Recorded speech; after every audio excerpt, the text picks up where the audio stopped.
ጤና ይስጥልን ክቡራትና ክቡራን እንደምን አላችሁ? ስፖርታዊ ጉዳዮቻችን ተጀምሯል። ማንቸስተር ሲቲ ሁለተኛ የውድድር ዓመት ዋንጫውን ትናንትና አሸንፏል። የኤፍኤ ካፕ ፋይናል በዌምብሌይ ተደርጎ ነበር። ዛሬ የሚጠበቁ ጨዋታዎች አሉ። በእንግሊዝ ፕሪሚየር ሊግ ማንቸስተር ዩናይትድ መርሃ ግብሩን ያከናውናል። በዚህ ጨዋታ ላይ የሚጠበቁ ጥቂት ነጥቦችን እናነሳል። ሌሎችም ሊጎች ላይ አንዳንድ ነጥቦችን እየነገርናችሁ እንቆያለን። ከዛ ውጭ ግን ትኩረታችን የቡድን ዜናዎች እንዳጠቃላይ ያሉ ሂደቶች ጋር በተያያዘ ነው። ከሊቨርፑል ጋር በተያያዘ ዝውውሮች ላይ ስሙ እየተነሳ ይገኛል። መሐመድ ሳላ ደግሞ ሊቨርፑልን በተለይ ደግሞ የሰጠው አስተያየት አርነ ስሎትንም በቀጥታ የሚተች ሆኖ አግኝተናል። ምን እያለ ነው እንመለከተዋለን። የአሰልጣኝ ሻቪ አሎንሶ ጉዳይ ትናንትና በስፋት አንስተነው ነበር። አሁን ያለቀ የተጠናቀቀ ጉዳይ ሆኗል። ምን አይነት ሚና ይኖረዋል? ምንስ ይዞ ይመጣል ወደ ቸልሲ የሚለውን ጉዳይ ጥቂት ነጥቦች እናነሳለን። አርሰናል ቤት ዩሪን ቲምበርን የተመለከተ አዲስ መረጃ አለ፣ እንነግራችኋለን። ሌሎችንም አጫጭር የዝውውር ጉዳዮችን ከአርሰናል፣ ከማንቸስተር ዩናይትድ፣ ከማንቸስተር ሲቲ ጋር በተያዘ እየተነሱ ይገኛሉ። በስፋት እየነገርናችሁ እንቆያለን። የእናንተን ተሳትፎ የእናንተን አብሮነት እንፈልጋለን። አሰልጣኝ ሻቪ አሎንሶ በቸልሲ ቤት ስኬታማ ይሆናል ብላችሁ ትጠብቃላችሁ? አንዶኒ ኢራዮላ መሾም ነበረበት ወይስ ደግሞ አሁን የተሾመው ሻቪ አሎንሶ በቸልሲ የተሻሉ አሰልጣኝ ነው? እስቲ ሀሳብ አስተያየቶቻችሁን እየጻፋችሁልን አብራችሁን ቆዩ። አሰልጣኝ ማይክል ካሪክን ውሳኔ ሰምተን ነበር። አሁን ደግሞ የአሰልጣኝ ሻቪ አሎንሶን ውሳኔ ሰምተናል። እነዚህ አሰልጣኞች በቀጣይ ዓመት ፈተና ይጠበቃቸዋል። በቸልሲም በማንቸስተር ዩናይትድ ነገሩ በሙሉ ቀላል ይሆናል ወይም ደግሞ አልጋ ባልጋ ይሆናል ተብሎ አይጠበቅም። ከአርሰናል የኤምሬትስ ስቴዲየም ግንባታ ጋር በተያዘም አዳዲስ የተሰሙ ጉዳዮች አሉ። አርሰናል የተመለከቱ በርካታ ዝውውሮች አሉ። ከሪያል ማድሪድ ሁለት ተጫዋቾችን ለማስፈረም ጥረት እንደሚያደርግ እየተነሳ ይገኛል። ሁሉም እነዚህን ጉዳዮች እያነሳን እንቆያለን። ትናንትና ሶስት ጨዋታዎች በትልቅ ደረጃ ይነሳሉ። አንደኛው አልናስር ነው። ሁለተኛው ደግሞ የማንቸስተር ሲቲ የኤፍኤ ካፕ ከቸልሲ ጋር ያደረገው ጨዋታ፣ ሌላኛው ደግሞ የሴልቲክ ጨዋታ ነበረ። እነዚህ በጣም አነጋጋሪ ጨዋታዎች ነበሩ። እያንዳንዳቸው መራግብሮች እናነሳለን። ማንቸስተር ሲቲ ከቸልሲ በዌምብሌይ ስቴዲየም ያደረገው ጨዋታ 1-0 በሆነ ውጤት ተጠናቋል። አሰልጣኝ ፔፕ ጋርዲዮላ ከጨዋታው አስቀድሞ ሲጠየቅ ነበር በጋዜጠኞች 19 ዋንጫዎች ኮሚኒቲ ሺልድን ስናወጣ ደግሞ 16 ብሎ ጋዜጠኛው ጥያቄ ያቀርብለታልና እነዚህ ትልልቅ ስኬቶች ናቸው ወይ ብለህ ታስባለህ ወይስ ብሎ ሲጠይቀው ኮሚኒቲ ሺልድን አካተው 19 ዋንጫ ነው ሲል ነበር። አሁን የኮሚኒቲ ሺልድ ሲካተት ለአሰልጣኝ ፔፕ ጋርዲዮላ 20ኛ ዋንጫውን በማንቸስተር ሲቲ ቤት አሳክቷል። በርናንዶ ሲልቫም ሌሎችም የሲቲ ተጫዋቾች በተለይ በርናንዶ ሲልቫ 9 ዓመታትን ቆይቷል። እሱም 20ኛ ዋንጫውን ያሳካበት ነው። ፔፕ ጋርዲዮላ ባለፉት 10 ዓመት ላይ የነበረውን ስኬታማ ጉዞ በእንግሊዝ እግር ኳስ ላይ በደንብ ያሳየበት፣ ትናንትናም ሌላ ዋንጫ 1-0 በሆነ ጠባብ ውጤት ቸልሲን አሸንፎ ወደ ድል የተጓዘበት ነበረ። ለምሳሌ 4 የካራባኦ ዋንጫዎችን በተከታታይ ዓመታት አሸንፏል። የዶሜስቲክ ትሬብል ሰርቷል። የዶሜስቲክ ስንል ፕሪሚየር ሊግ፣ ኤፍኤ ካፕ፣ ካርሊንግ ካፕን በማሸነፍ የሶስትዮሽ ዋንጫ ባለቤት ነበረ። ከዛ ውጪ የቻምፒየንስ ሊግ፣ ኤፍኤ ካፕና ፕሪሚየር ሊግ ዋንጫን በማሸነፍ ደግሞ ሌላ ፕሮፐር ትሬብል የሰራበት ነበረ። በእንግሊዝ እግር ኳስ ታይቶ በማይታወቅ ሁኔታ 4 ዓመታትን ፕሪሚየር ሊጉን በተከታታይ በማሸነፍም ከባለፉት 7 ዓመታት 6 ዋንጫ የማንቸስተር ሲቲ ነበረና በጣም ስኬታማ ጉዞን አሳልፏል። እንዳጠቃላይ ፔፕ የመጨረሻው ዓመታት ላይ የተቃረበ ይገኛል። በእርግጥ አሁንም ብዙ ድሉ በማንቸስተር ሲቲ በሚቀጥለው ዓመትም የመቆየት ነው። ባለፉት 24 ጨዋታዎች ሲቲ የተሸነፈው 2 ጨዋታ ነው። እሱም በሪያል ማድሪድ በደርሶ መልስ የተሸነፈበት ጨዋታ ነው። እንግዲህ ሰለብሬት ታደርጋላችሁ ወይም ተብሎ ተጠይቆ ነበር። በአጠቃላይ ባለፉት 10 ዓመታት 1 የቻምፒየንስ ሊግ፣ 6 የፕሪሚየር ሊግ፣ 5 የካራባኦ ካፕ፣ 3 የኤፍኤ ካፕ፣ 3 የኮሚኒቲ ሺልድ፣ 1 የአውሮፓ ሱፐር ካፕ እንዲሁም የፊፋ የዓለም ክለቦች ዋንጫን 1 ጊዜ አሸንፏል። አሁን ወደ ሰለብሬሽን ትሄዳላችሁ ወይ፣ ነገ ሰለብሬት ታደርጋላችሁ ወይ ተብሎ ተጠይቆ ነበር። 1 ቢራ እንኳን እንዲጠጡ አልፈቅድላቸው፣ ምክንያቱም ቀጣይ ካስቶን ቪላ ጨዋታ በኋላ ቀጣይ ሳምንት ሰኞ እሁድ ዕለት ፕሪሚየር ሊጉ ያልቃል። ሰኞ ዕለት ሰለብሬት እናደርጋለን የሚል ሀሳቡን አንስቷል። ለቸልሲ ግን በጣም መጥፎ ጉዞ ላይ እንዳለ የሚያሳይ ነው። የውድድር ዓመቱን ያለ ዋንጫ ማጠናቀቁ ተረጋግጧል። በኤፍኤ ካፕ ፋይናል 2026 ላይ በሲቲ ተሸነፈ። ትናንትና 2024 ላይ በሊግ ካፕ በሊቨርፑል ተሸንፎ ነበር። 2022 ላይ እንደምታስታውሱት ለኤፍኤ ካፕም ለሊግ ካፕም ፋይናል ደርሶ ሁለቱንም በሊቨርፑል መሸነፉ ይታወቃል። ኤፍኤ ካፑን በመለያ ምቶች የተሸነፈበት ነበረ። ሌላኛው ፋይናል ከሌስተር ጋር 2021 የኤፍኤ ካፕ 2020 ላይ ከአርሰናል ጋር በኤፍኤ ካፕ ፋይናል ላይ ተሸንፏል። ሊግ ካፕ ላይ ደግሞ በተመሳሳይ በማንቸስተር ሲቲ የተሸነፈበት የ2019 በመለያ ዓመት የተሸነፈበት ጨዋታ ከፓሪዝ አባላጋ ግብ ጠባቂ የሆነው አልወጣም ብሎ የማውሪዚዮ ሳሪ ቡድን ታስታውሱታላችሁ። ባለፉት 7 የዌምብሌ ፋይናሎቹ ላይ ቸልሲ በሰባቱም ተሸንፏል። ከዛ ውጪ ሌላኛው የቡድኑ ተጫዋች ሪስ ጄምስ 4 ተከታታይ የኤፍኤ ካፕ ፋይናሎችን ከቸልሲ ጋር ለፍጻሜ ደርሶ በዌምብሌ 4ቱንም ተሸንፏልና ለሱም ሌላ መጥፎ ታሪክ የተመዘገበበት ነበረ። ለሁሉም የቸልሲና የማንቸስተር ሲቲ ጨዋታ ብዙ ያስብላል። ነገር ግን በዚህ መንገድ ተጠናቋል። ትናንትና ገንባ ኦሳካ ከአልናስር ጋር ያደረጉት ጨዋታ ነበረ። በኤዥያ ቻምፒየንስ ሊግ 2 ወይም ደግሞ በዚህ በካፍ ደረጃ ብንመለከተው የካፍ ኮንፌዴሬሽን ዋንጫ ልንለው እንችላለን። ወይም ደግሞ በአውሮፓ ብንመለከተው ከቻምፒየንስ ሊግ በታች ያለው ውድድር የዩሮፓ ሊግ ውድድር እንደዚህ አይነት ውድድር ነው። ገንባ ኦሳካ ከአልናስር 1-0 በሆነ ውጤት ሆሜት 30ኛው ደቂቃ ላይ ለገንባ ኦሳካ ባስቆጥራት ግብ ሮናልዶ ሌላ ዋንጫ የሚያሸንፍበት ሌላ ቁጥር የሚጨምርበት ድል ነበረ። እሱም ሳይሳካ ቀርቷል። በጣም የሚያሳዝን አጋጣሚ ሆኗል። ከጨዋታው መጠናቀቅ በኋላ በጣም ስሜታዊ ሆኖ በጣም በብስጭት ነገሮችን ሲመለከት እንደነበረ ተመልክተናል።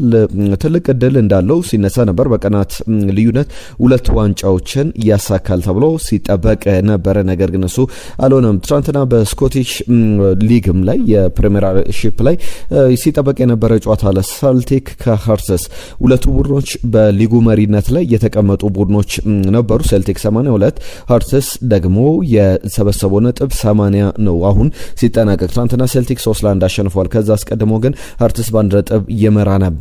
ትናንትና በሜዳው በሴልቲክ ሜዳ የተደረገውን ጨዋታ ማሸነፍ ችሏል። ጫና የነበረበት መርሃ ግብር እንደነበረ ተመልክተናል። እንግዲህ 66 ዓመታት በኋላ ሃርትስ ዋንጫ ለማሸነፍ እንዲሁም ደግሞ ከ41 ዓመታት በኋላ 41 ዓመታት በፊት ሰር አሌክስ ፈርጉሰን ነበሩ አበርዲንን ይዘው ዋንጫውን ያሸነፉት የስኮቲሽ ሊግን።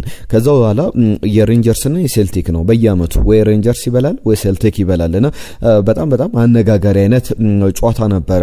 ከጨዋታው ማስቀድሞ የነበራቸውን ድል በሁለት ተከታታይ ጨዋታዎች ላይ ባጋጠማቸው ነጥብ መጣል አሳልፈው ሰጥቷል። ለሴልቲክ ግን በጣም ጣፋጭ ድል ነበረ ማለት ይቻላል። ጨዋታው በዚህ መንገድ ተጠናቋል። ዛሬ ያሉ ጨዋታዎችን ደግሞ እንመልከት። እንዳጠቃላይ የሚነሱ ነጥቦች አሉ። ዛሬ በእንግሊዝ የፕሪሚየር ሊግ መርሃ ግብሮች አሉ። ነገር ግን አብዛኞቹ የመርሃ ግብር ማሞያ ናቸው ማለት ይቻላል። ማንቸስተር ዩናይትድ ከኖቲንጋም ፎረስት በዚህ ጨዋታ ላይ ካዜሜሮ ከማንቸስተር ዩናይትድ ጋር የመጨረሻ የኦልትራፎርድ ጨዋታውን ያከናውናል። በዩናይትድ 159 ጨዋታዎችን አድርጓል። 26 ግቦች፣ 14 አሲስቶች፣ 2 ዋንጫዎች። ጥሩ ጊዜ ነው አይደለም? እስቲ ሐሳባችሁን አካፍሉን። የካዜሜሮ ሄንሪኬ ቆይታ በማንቸስተር ዩናይትድ በኦልትራፎርድ እንደ መልካም የሚታወስ ነው ወይስ ደግሞ ከዚህ በፊት ብዙ ሲተች እንደነበረ እናስታውሳለን። ከነዚህ ትችቶች መካከል ለምሳሌ ጄሚ ካራገር በአንድ ወቅት እግር ኳስ አንተን ከመተው በፊት አንተ እግር ኳስን መተው አለብህ፣ ሊቭ ፉትቦል ቢፎር ፉትቦል ሊቭስ ዩ ብሎ የጻፈው አርቲክል ይታወሳልና የኔ ያ አስተያየት በጣም ሃርሽ ነበረ፣ በጣም ጠንካራ ነበረ፣ ያለ መብሰል ነበረ። በእርግጥ በማንቸስተር ዩናይትድ በኩል እንደዚህ አይነት ሐሳብ እኔ በሰጥም በወቅቱ አሁን ግን ማንቸስተር ዩናይትድ እንደ ካዜሜሮ አይነት ተጫዋች ያስፈርማል ብዬ አልጠብቅም ከዚህ በኋላም፣ ምክንያቱም ያንን ተመሳሳይ ስህተት ይደግማል ብዬ አላስብም የሚል ሐሳቡን ያነሳል። የእናንተ ትውስታ እንዴት ነው? የካዜሜሮ ቆይታ በማንቸስተር ዩናይትድ በተለይ የመጀመሪያዎቹ ጊዜያት ላይ በፊዚካሊቲ ከሊጉ ጋር መላመድ እንዲሁ የአውሮፓ ጨዋታዎች ላይ የተሻለ ይንቀሳቀስ ነበረ። አሁን የመጨረሻው ዓመት ላይ ግን ለዩናይትድ በጣም አስፈላጊ ቁልፍ ተጫዋች እንደነበረ ተመልክተናል። በእያንዳንዱ ጉዞ ላይ ስኬታማ ነበረ ካዜሜሮ በያዝነው የውድድር ዘመን። ከዛ በፊት የነበረው ዓመታት ግን ምናልባት በጣም ጥያቄ ሊያስነሳበት የሚችል ጉዳይ እንደሆነ መናገር ይቻላል። በዚህ ጨዋታ ዙሪያ አሰልጣኝ ማይክል ካሪክ ስለ የዚህ የኖቲንጋም ፎረስቱ ተጫዋች ኤሊያት አንደርሰን የተጠይቆ ነበረ። አንደርሰንን በተመለከተ በጣም የሚገርም ስራ ሰርቷል። በተለይ እንደ ቡድን የሚገርም ቡድን የተገነባው ብዙ ነገር ማበርከትም ችሏል። እሱ በግሉም ቡድኑ ስኬታማ ጉዞን አሳልፏል። በኤሮፓ ሊግ ሰሚፋይናል ላይ ደርሷል። ከዛ በተጨማሪም እንደ ቡድን ግን ላለው ጉዞ የኤሊያት አንደርሰን ሚና በጣም ትልቅ ነውና በጣም የሚወደድ አይነት ተጫዋች ነው። ሁሉም ነገር ያሟላ ተጫዋች ነው በሚል የሰጠው አስተያየት ነበርና ያ ማለት ዕለት ደግሞ ተጫዋቹን ይፈልገዋል የሚሉ ሐሳቦች ተነስተዋል። ኒውካስል ዩናይትድ ከዌስትሃም ዩናይትድ 1:30 ሲል የሚደረግ ጨዋታ ነው። ላለመውረድ በሚደረገው ትንቅንቅ ላይ ዌስትሃም ማሸነፍ የሚችል ከሆነ ትልቅ ጫናን ይዞ ለቶትናም የሚጠብቅ ነው የሚሆነው። ቶትናም ከቸልሲ ጋር በቀጣይ ይጫወታል። ቸልሲም የቻምፒየንስ ሊግ ቦታን እንኳን ባገኝ የዩሮፓ ሊግ ወይም የኮንፈረንስ ሊግ ቦታ ላይ ለመቀመጥ የሚያደርገው አይነት ጨዋታ ነው። እንደ ቸልሲም በጣም አስፈላጊ መርሃ ግብር ነውና የቸልሲና የቶትናም ጨዋታ ከመደረጉ በፊት የሚጠበቅ መርሃ ግብር ነው። በስፔን ላ ሊጋ ተጠባቂ ጨዋታዎች አሉ። አትሌቲክ ቢልባኦ ከሴልታ ቪጎ፣ አትሌቲኮ ማድሪድ ከጂሮና፣ ኤልቼ ከሄታፌ የሚያደርጓቸው ጨዋታዎች አሉ። በተለይ ላለመውረድ በሚደረገው ትንቅንቅ ላይ አብዛኞቹ ጨዋታዎች ሁሉም ማለት ይቻላል ምሽት 2 ሰዓት ላይ የሚደረጉ ናቸው። 4 ሰዓት ከሩብ ሲል የባርሰሎናና የሪያል ቤቲስ ጨዋታ ብቻ ይጠበቃል። ሴቪያ ከሪያል ማድሪድም የሚደረግ ተጠባቂ መርሃ ግብር አለና ላለመውረድ በሚደረገው ትንቅንቅ ላይ እያንዳንዱ ቡድን ለምሳሌ የ18ኛ ደረጃ ላይ የተቀመጠው ማዮርካ 39 ነጥቦች ነው ያሉትና 8ኛ ደረጃ ላይ ከተቀመጠው ከሪያል ሶሴዳድ ጋር ብንመለከተው 2 ጨዋታ እየቀረ በማከላቸው ያለው የነጥብ ልዩነት የ6 ብቻ ነው። 8ኛና 18ኛ የ10 ደረጃ ልዩነቶች አሉ። ነገር ግን የነጥብ መቀራረቡ በጣም የሚያስገርም ነው። ኤልቼ የ39 ነጥቦችን ይዞ 17ኛ ደረጃ ላይ ይገኛል። ጂሮና 40 ነጥቦችን ይዟል። ሴቪያ 43 ነጥቦችን ይዟል። በጣም የራቀ ይመስላል። ሴቪያ ለምሳሌ አሁን 12ኛ ደረጃ ላይ ነው የተቀመጠው። ዛሬ ከሪያል ማድሪድ ጋር ይጫወታል ምሽት 2 ሰዓት ላይ። ሴቪያ በጣም በአስገራሚ ሁኔታ ወራጅ ቀጠና አካባቢ የሰነባበተ ቡድን ነበረ። ነገር ግን ሁለቱን ጨዋታዎች ቢሸነፍ በሊጉ ላይ ላይቀጥል ይችላልና አሁንም ከስጋት 12ኛ ደረጃ ላይ እንኳን ተቀምጦ ከስጋት ነጻ አይደለም። ከወራጅ ቀጠና በ4 ነጥብ ከፍ ብሎ ነው የተቀመጠው። ሌቫንቴም 19ኛ ደረጃ ላይ የተቀመጠው ሌቫንቴ እንኳን ከሪያል ኦቬዶ በስተቀር ሁሉም የመትረፍ እድል አላቸው። ጂሮና፣ ኤስፓኞል፣ ኦሳሱና፣ ሴቪያ እነ ቫሌንሲያ፣ ራዮ ቫይካኖ ጭምር በጣም አስገራሚ ሁኔታ የተቀራረበ ነጥብ ነው ያለውና ስፔን ላ ሊጋ ላይ እነዚህ ጉዳዮች ይጠበቃሉ። አጫጭር ጉዳዮችን እንመለከታለን። ትናንትና ግን የእናንተ መልእክቶች በርከት ብለው መተውልናል። ተሻለ ጋሹ የመጀመሪያ መልእክት ጻፊያችን ነው።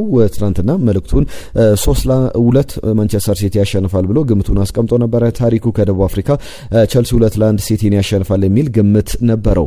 አማን ሙላቸው ማንቸስተር ሲቲ 2 ቸልሲ 0 ብሎ ግምቱን አስቀምጦልን ነበር። ፓማባይ ከሰሞኑ ጠፋ ብሎ ነበር። አሁን መልእክቱን እየጻፈልን ይገኛል። ከልብ እናመሰግናለን። የዘውትር አድማጫችን ነው። ነጅብ ሰንገሮ እንዴት ናችሁ ቤስቶች?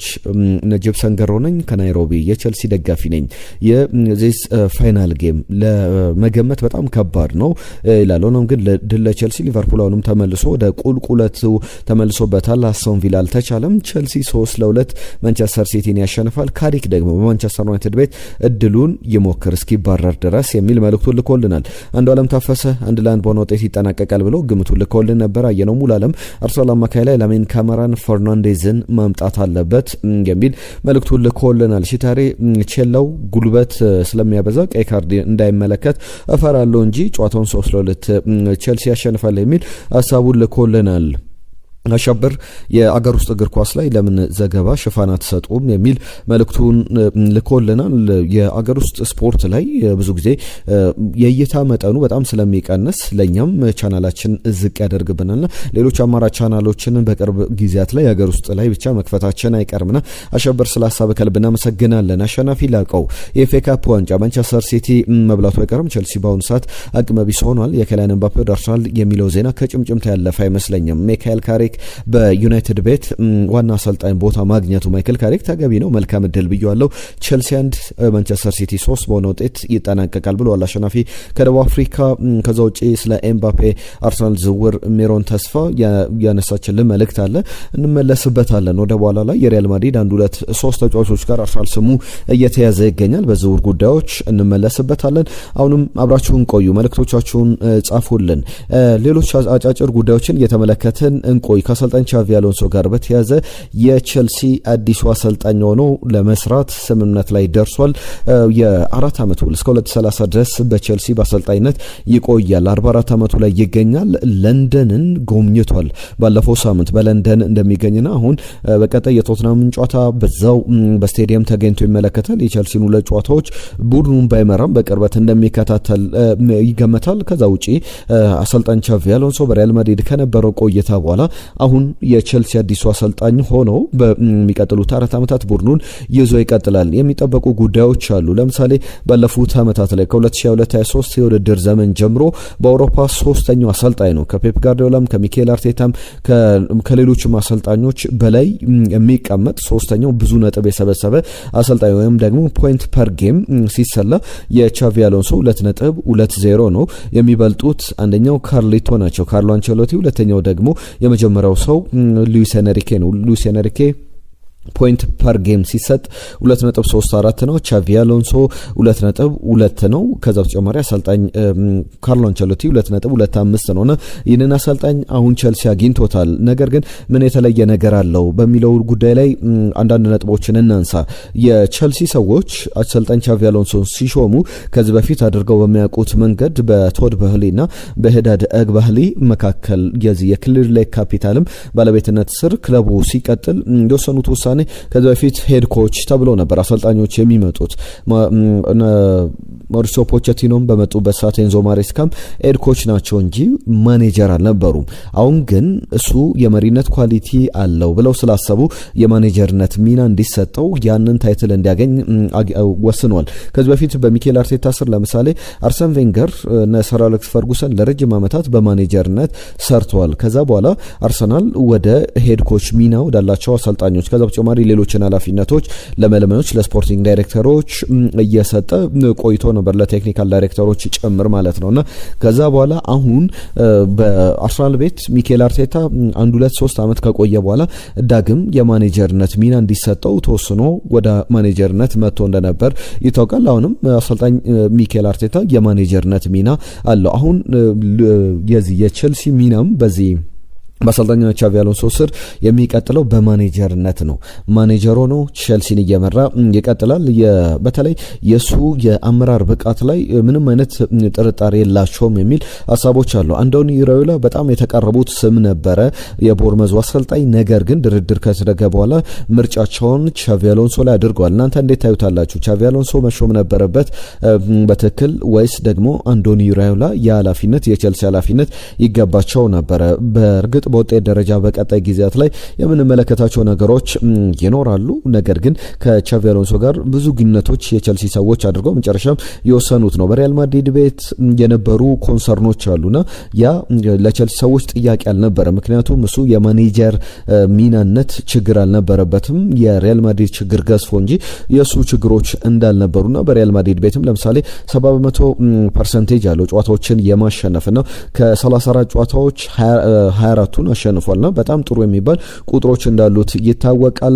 ኦፊሻሊ ዛሬ ይፋ ይደረጋል ተብሎ ይጠበቃል። ብዙ እየተነሱ ያሉ ጉዳዮች አሉ ከቼልሲ ጋር በተያያዘ። በቀጣይም ብዙ ነጥቦችን ማንሳት ይቻላል። አርሰናል ቤት ያሉ ጉዳዮችን ደግሞ እንመልከት። ከጁሪን ቲምበር ጉዳይ ልጀምር። ጁሪን ቲምበርን በተመለከተ እየተነሱ ያሉ ጉዳዮች አሉ። የሜዳ ላይ ልምዶችን ለብቻው ሩጫዎችን ማድረግ ጀምሯል። በቀጣይ ቀናት እንዴት ፕሮግረስ ያደርጋል? ለአርሰናል ደጋፊዎች በጣም አስጨንቅ ቀናት ይመስላሉ። ቢያንስ በ10 ቀናት ልዩነት ውስጥ ወደ ሜዳ መመለስ የሚችል ከሆነ ለአርሰናል በጣም መልካም ዜና ነው። ምክንያቱም የአውሮፓ ቻምፒየንስ ሊግ ፍጻሜ ላይ መገኘት አለበት። በተለይ የቤን ዋይት መጎዳትን ተከትሎ ተስፋቸው ጁሪን ቲምበር ይመስላል። ሌሎች አማራጮችም አሉ። ሪካርዶ ካላፊዮሪ ልምድ ሰርቷል ባለፉት 2 ቀናት። ዊሊያም ሳሊባ፣ ቡካዮ ሳካ ልምድ አልሰሩ ነበረ። ትናንትና ግን ወደ ልምድ መመለሳቸውን ተመልክተናል። ትልቁ ዜና ግን የጁሪን ቲምበር ነው። ጁሪን ቲምበር ጥሩ መጠነኛ ሜዳ ላይ እንቅስቃሴዎችን መስራት ጀምሯል የሚሉ ዘገባዎች አሉ። ከአርሰናል ጋር በተያያዘ 2 አማካዮችን ከሪያል ማድሪድ ማስፈረም ይፈልጋል የሚሉ ዘገባዎች አሉ።